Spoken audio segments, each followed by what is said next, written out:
Pew survey for people, press, whatever, Pew Research Center for people in the press, put out this massive research product recently, 10 demographic trends that are shaping the United States and the world. And if you read these, if you go into reading these with any kind of a pessimistic attitude, you would be totally within your logical bounds to conclude that the country's done as you've known it. It's always going to be in America. But it increasingly looks like it will be less and less like the America that was founded. There'll always be a United States, we think. Starts out this way. Americans are more racially and ethnically diverse than in the past, and the U.S. is projected to be even more diverse in the coming decades. By the year 2055, the United States will not have a single racial or ethnic majority. Much of this change has been driven by immigration. Can I sum this up for you? But what you're going to hear here, I'm going to tell you why all of this happened. The Great Society of LBJ in 1964 coincides with Ted Kennedy demanding that immigration be reinstituted in 1965. And I am here to tell you that the problems we face today are the direct result of the Great Society being used to hide massive numbers of illegal immigration. The Great Society, of course, was founded with great compassion. It was founded to, part of it, the war on poverty. Part of it was to end the great disparities that existed economically from both groups of people, classes of people, and what have you. And, of course, its objectives were purely wonderful. Oh, my goodness, it's so much class and so many good intentions and so much compassion. And it was all about government picking winners and losers. It set the table for affirmative action. It set the table for pretty much every destructive thing the left has come up with. The Great Society, which, of course, was a perverted belief that government could be the sole architect of an acceptable, good, and fair and just society. And, of course, the premise under which it took place was that America was not good and was not nice and was not fair. And only the government of Lyndon Baines Johnson would be able to fix this. So they come up with a Great Society, which a lot of people instinctively support. Oh, that sounds so wonderful. Oh, my God, it's just so wonderful. And while all this is going on, illegal immigration began in droves, and it was basically hidden. What was going on in immigration happened out of sight. Now, Pew doesn't say any of this. Pew just talks about all this as though just an act of God. This is just normal human evolution, that the racial and ethnic and religious and other demographic shifts, why, they're just happening. No, they're not just happening. They're the result of policy. They are the result of purposeful, objective policy put together by leftists. So again, by 2055, the U.S. will not have a single racial or ethnic majority. And you are some people, well, that would be wonderful, Mr. Limbaugh. That would be absolutely wonderful. Then nobody would have an unfair advantage over anybody. Is that what you're saying, Mr.? No, that's not what we're saying. It means bye-bye dominant culture. It means bye-bye distinct American culture. It means bye-bye what we all grew up in. Nearly 59 million immigrants have arrived in the U.S. in the past 50 years, mostly from Latin America and Asia. They don't tell you how many are illegal. And then they don't tell you about further results, such as birth of illegal immigrants in America.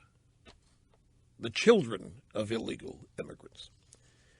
Today, a near record 14% of the country's population is foreign-born, compared to just 5% in 1965.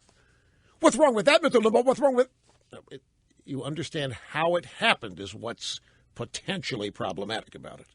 It's not just evolution. It's not just people seeking a better life. This has been a purposeful assault on a distinct and unique American culture. Item number 2, Asia has replaced Latin America, including Mexico, as the biggest source of new immigrants to the U.S.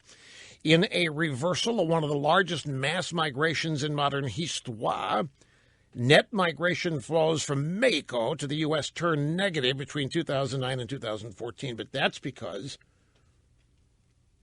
the economy plunged. There was less reason to come, and the inflow was mitigated by people leaving and going home until they found it was time to return. Anyway, number 3, America's demographic changes are shifting the electorate and American politics. The 2016 electorate will be the most diverse in U.S. histoire due to strong growth among Hispanic eligible voters, particularly U.S.-born youth. Well, there you go. This is precisely what everybody's been warning about. This is exactly why all this illegal immigration hidden behind the Great Society has been a voter registration drive, massive voter registration drive, commenced by Teddy Kennedy in 1965. It is coming to fruition. Number 4, millennials, that is, young adults born after 1980, are the new generation to watch, according to the Pew Research Center. Millennials have likely surpassed baby boomers as the largest U.S. generation, and they differ significantly from their parents in many ways and their elders. They're the most racially diverse generation in America. 43% of millennial adults are non-white, the highest share of any generation. And while they're on track to be the most educated generation to date, this has come at a cost. Many millennials are struggling with student debt. Exactly what I've been saying. They have destroyed the entire advantage and purpose of a college education by making it a millstone. You graduate with insurmountable debt. You cannot get ahead. You remain dependent on government, which now controls your student loan, by the way. And, of course, the Pew Research Center, while claiming that this is the most educated generation in recent years to date, they don't say educated with what and by whom. They don't at all get into just what is it these young millennials know. Do they know, for example, the Constitution was written to limit government? All you have to do is read, take your pick. There's some exceptions, of course. But, read things written by millennials, and without fail almost, every Republican referred to as either a joke or a pig or a racist or dangerous, certainly not somebody to be respected or taken seriously. And that is a product of education. They don't even know what they're saying. They're just regurgitating the crap that they have heard, been educated with, taught, what have you. Number 5, women's role in the labor force and leadership positions has grown dramatically. The labor force participation rate for American women has risen steadily since the 1960s. Mothers were the sole primary breadwinner in a record 40% of all households with children in 2011. Mothers were the sole or primary breadwinner in a record 40% of all households. What is it? What's so wrong with that, Rush? If you do not understand the dramatic, significant change this represents and how it advantages liberalism in the Democrat Party. That's all I'm saying here. You can argue whether this stuff is good or bad. I'm not. Remember, everything here happens under the premise that these people have got to be stopped politically. You can't deny what is happening to our country. You can't deny these dramatic attacks, assaults on the very fundamental building blocks of this country. Number 6, the American family is changing. After decades of declining marriage rates, the share of American adults who have never been married is at an historic high, yet a lot of them have kids. Two-parent households are on the decline. 1 in 6 American kids now live in a blended family.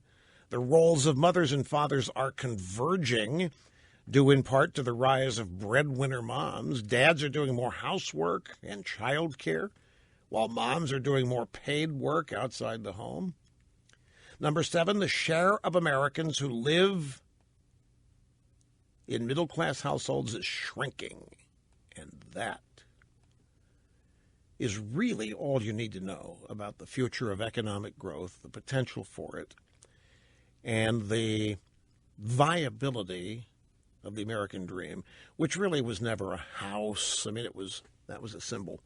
The American dream, American exceptionalism, the one place in the world, one place in the history of humanity where average, ordinary, everyday, middle-class people had all kinds of opportunity to move up, to educate themselves, to earn more money, have a higher standard of living for themselves and their family. Now, even the quest for that is condemned as selfish and materialistic and so forth. But traditionally, this is what people wanted. It was always for the betterment of their children. It was always to improve the lives of their kids. Everybody wanted their lives to have better lives than they did, and that was just. It was considered decent and good. Now it's not. Now it's selfish, it's greedy. Now it's not realizing daily realities that not everybody can. Now we've all got to know our place. You've got to realize your lot in life may be where you're born. No, that's always the way it was everywhere else in the world. Number 8, Christians are declining as a share of the U.S. population. The number of U.S. adults who do not identify with any organized religion has grown. Plays right into the hands of the American left. They can replace religion with climate change. They can replace religion with the environment in general or whatever else. Number 9, the world's religious makeup will look differently by 2050. I don't have the details for this. We'll post a link to this piece at rushlimbaugh.com. And I got to take a break. I'm looking at the clock. If I don't, I'm going to be in big trouble. Be right back.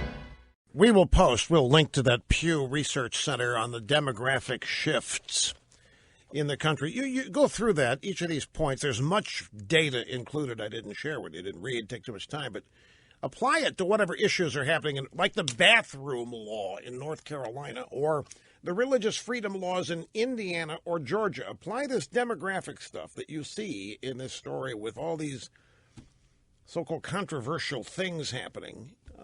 Why in the world do I mean, these bathroom laws are absurd? And people who haven't even read this legislation are coming out totally in support of it, which basically lets anybody use whatever bathroom they want to use based on how they want to present that day. You'll understand how all this is happening, and you'll see, folks, it is imperative that Hillary Clinton not be elected. This stuff's we have to stop it first before there can be any reversal and advancement.